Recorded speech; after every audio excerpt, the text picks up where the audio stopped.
Medicina por un tubo.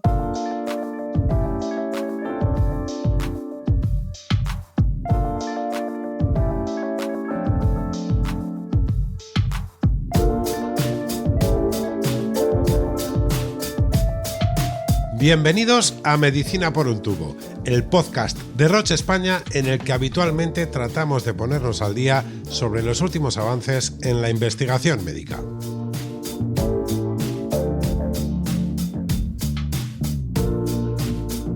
El cáncer de mama es, según datos recogidos por la Sociedad Española de Oncología Médica, también conocida como SEOM, el más diagnosticado en España y en el mundo cada año. Es una patología con la que de un modo directo o indirecto convivimos todos, pero ¿la conocemos en profundidad? Es cierto que la tasa de supervivencia no ha parado de mejorar en los últimos años, pero queda mucho camino por recorrer, desde la fase de diagnóstico a la de tratamiento. En Medicina por un tubo estamos dedicando toda una serie de programas a conocer en profundidad el cáncer de mama. Lo hacemos convencidos, como siempre, de que la información fiable es clave para mejorar la vida de los pacientes. ¡Comenzamos!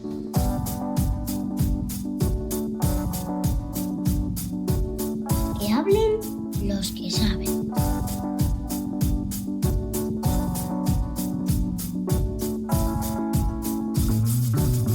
Tendemos a asociar el término cáncer de mama con una enfermedad concreta, pero la realidad es que, como en el caso del cáncer en general, engloba a distintos tipos de patologías que pueden desarrollarse de distinta manera en cada persona. Para entender mejor qué es el cáncer de mama y a qué hace referencia, conversamos con Elena Galve, oncóloga del Hospital Universitario de Basurto. Elena, bienvenida a Medicina por un tubo. Hola, buenas tardes. Muchas gracias. Empezamos por lo más básico. Cuando oímos la expresión cáncer de mama, ¿de qué estamos hablando? Bueno, pues el término cáncer de mama hace referencia a un tumor maligno que se origina en las células de la glándula mamaria. Habitualmente las células normales tienen un ciclo de crecimiento y de muerte programada, pero las células tumorales pierden ese control por una serie de alteraciones genéticas y crecen de forma descontrolada, por lo que generan un bulto o un tumor. ¿Y cuáles son los principales subtipos del cáncer de mama? ¿Cuáles son los más comunes? Bueno, dentro del cáncer de mama, lo más habitual es que las células que malignicen sean las células del conducto de la mama o bien las células también del lobulillo. Así hablamos de tumores ductales o de tumores lobulillares, pero también pueden malignizar otras células de sostén o como las del tejido conectivo, y puede haber otros tipos tumorales que son menos frecuentes.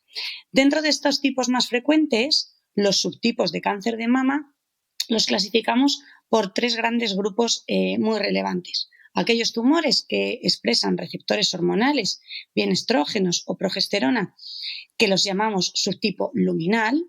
Otro tipo de tumores que expresan una proteína en la membrana que se llama ER2, que lo llamamos subtipo ER2. Y un tercer tipo que no expresa ni estrógenos, ni progesterona, ni ER2 y que se denomina habitualmente subtipo triple negativo. El más frecuente de todos es el subtipo que expresa receptores hormonales. Prácticamente el 70% de los casos de cáncer de mama pertenece a este grupo. ¿Y hay factores de riesgo que podamos modificar o sobre los que podamos influir? ¿Qué signos o síntomas deben alertarnos sobre un posible cáncer de mama? Bueno, hay factores de riesgo que no podemos modificar a la hora de desarrollar un cáncer de mama, como por ejemplo ser mujer, la densidad de la glándula mamaria, envejecer, o también heredar unos factores genéticos, una serie de genes que nos predisponen a tener más riesgo de cáncer de mama. Pero sí que es verdad que hay otra serie de factores que son modificables, como por ejemplo tener una vida sedentaria. Sabemos que mantener una actividad física de forma regular disminuye el riesgo de desarrollar cáncer, tener unos hábitos de vida saludables, poca ingesta en grasas, poca ingesta de alcohol, y también el sobrepeso, que podemos actuar sobre ellos y hacen que disminuya nuestro riesgo de desarrollar un cáncer de mama. Y en cuanto a los signos o síntomas que debemos vigilar o que nos deben hacer alertar sobre consultar, pues son cambios en la mama, como por ejemplo notar un bulto en la mama o bien en la axila, notar cambios a nivel de la piel, como una hendidura, un enrojecimiento que persista, unos cambios a nivel de areola o pezón, o si notamos una secreción que no sea leche por el pezón. Todos estos cambios debemos consultarnos a nuestro médico de cabecera o a nuestro ginecólogo. La complejidad de la enfermedad y sus subtipos hacen que a veces sea difícil de entender por la sociedad en general de qué estamos hablando. ¿Qué podemos hacer para informar mejor? ¿En qué debemos incidir de cara a los pacientes? Pues yo creo que se tiene muchísima información, ¿no? Hoy en día nuestros pacientes están muy informados, hay acceso a través de redes sociales, a través de web, a través de artículos científicos y a través de sociedades de pacientes. Creo que es muy relevante que se haga una información veraz y supervisada por especialistas sanitarios para que no haya lugar a error. Entonces, felicitaros por experiencias como esta, podcasts divulgativos que estén refrendados por médicos. Doctora Galve, muchísimas gracias por colaborar con nosotros en Medicina por un tubo. Nada, a vosotros, muchas gracias. Estás escuchando Medicina por un tubo. En esta serie de episodios dedicados al cáncer de mama tiene un hueco la cultura. No son pocos los libros o películas que tratan el tema y que pueden ser muy útiles para las pacientes y para su entorno, que somos todos. Hoy tenemos una historia muy especial.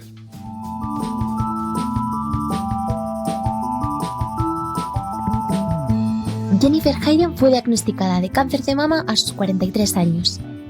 En ese momento se dio cuenta de que podía contar la historia de su vida a través de sus pechos, y lo hizo con una novela gráfica, La historia de mis tetas.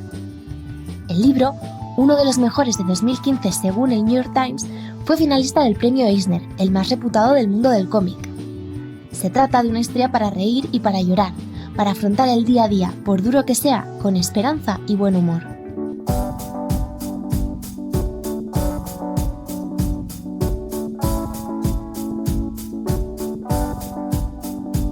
Escuchamos a los pacientes.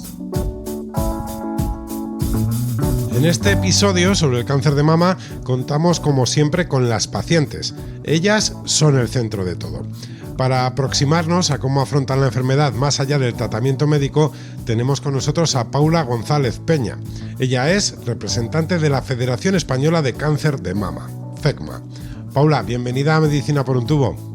Hola, bueno, lo primero daros las gracias por invitar a nuestra Federación Española del Cáncer de Mama, que bueno, donde se integran 47 asociaciones de mujeres con cáncer de mama en todas sus fases y de toda España. Y por supuesto, gracias pues por ofrecer espacios como este a las pacientes, ya que ser parte activa de la formación e información pues es esencial también para visibilizar nuestras necesidades. Por partir del principio, ¿cómo es ese primer momento por parte de las pacientes cuando se produce el diagnóstico? ¿Qué deben saber para afrontarlo mejor? Cada diagnóstico, así como la forma que tenemos cada paciente de asumirlo y afrontarlo, es algo único y personal, por supuesto. Y bueno, la semántica es muy poderosa, escuchar la palabra cáncer estremece a cualquiera, sobre todo cuando lo hacemos como pacientes que recibimos pues la noticia de ese diagnóstico, ¿no? Nadie está preparado para ver comprometida su salud de una manera tan abrumadora. Asumir ese diagnóstico pues nos conlleva un duro proceso interno, obviamente intransferible, que corresponde únicamente a quien lo padece, lo que lo convierte en un proceso pues solitario con mucha carga emocional y que no conviene vivir en soledad.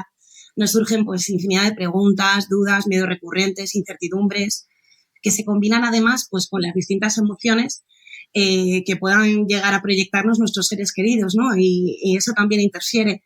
Pero más allá de la parte emocional, necesitamos también más información, una información que debe ser completa, veraz y comprensible. Ocurre en ocasiones que hay pacientes pues, que no quieren conocer a fondo su enfermedad ni las posibles consecuencias o secuelas de sus tratamientos. Eso no es del todo acertado, hay que enfrentarse a la realidad y al diagnóstico recibido, pues ese diagnóstico forma parte de esa realidad, ¿no? También, por otro lado, hay mucha información complementaria y útil que no recibimos o nos resulta escasa.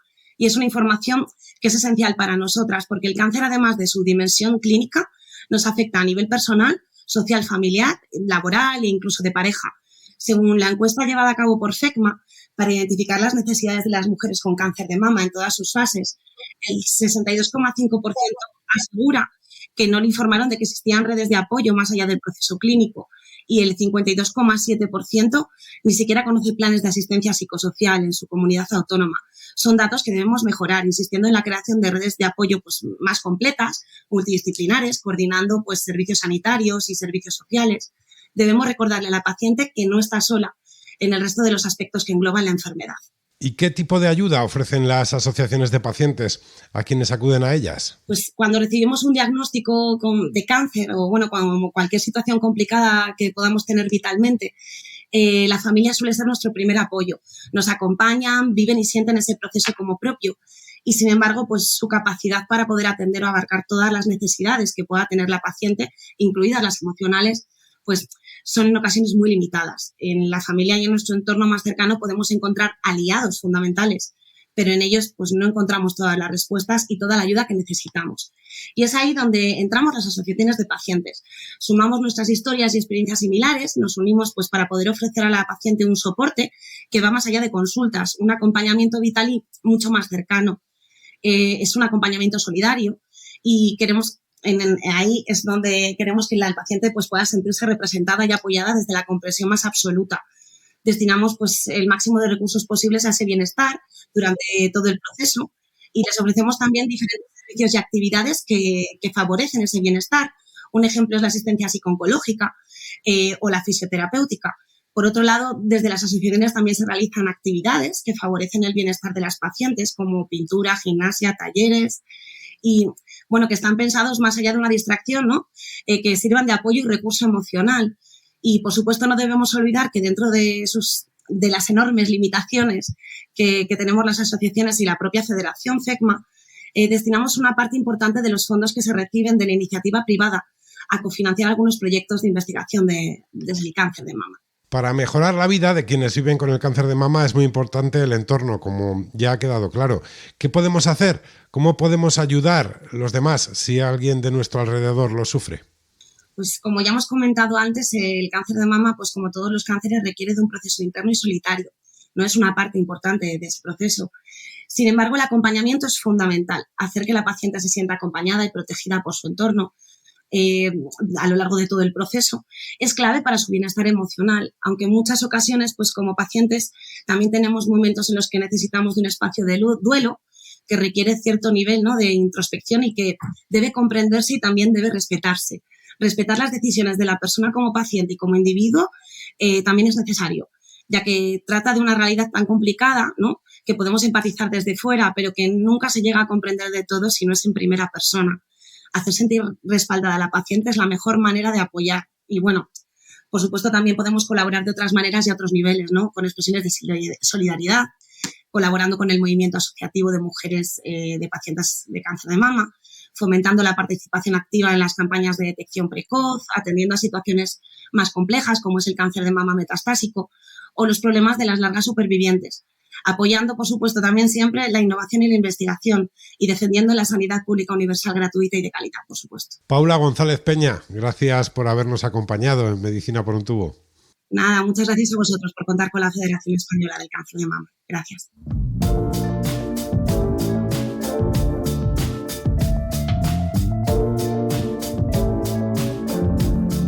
A veces el lenguaje nos juega malas pasadas.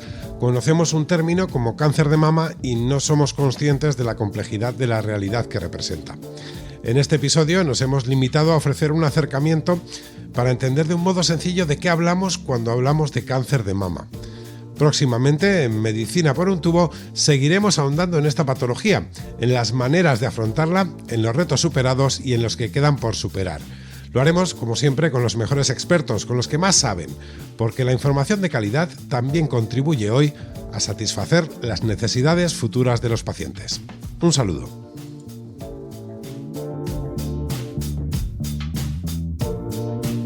Os esperamos en el próximo episodio de Medicina por un tubo.